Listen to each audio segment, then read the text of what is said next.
Can a landlord be held responsible if the tenant's dog bites someone? All right, that's a big one to unpack. So first of all, let's start with the easy one. If it is a single family home, meaning the landlord's just renting out one house, not subdivided, then no, the landlord is not liable. The law is once the landlord divests themselves of the property, they're no longer liable for defects in the property. In this case, the defect's a biting dog. Where that changes is when the landlord has multiple tenants.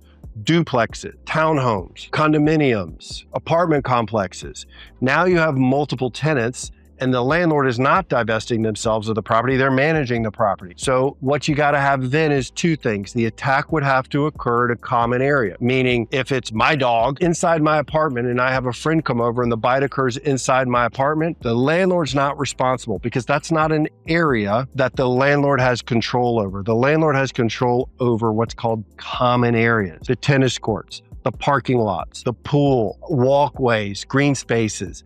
They're liable if the attack or bite occurs in those areas. But the second part of that is they have to know of the hazard, meaning they have to know this dog is aggressive, meaning it attempted to bite people before. So if you can show the attack occurred in a common area and the landlord knew this dog was aggressive, it had attempted to bite before, and that could be through complaints to the leasing office, to groundskeepers, anybody that works for the landlord or their management company. That's how you get notice. So if you've got notice in a common area, then the landlord is liable for the tenant's dog's bite.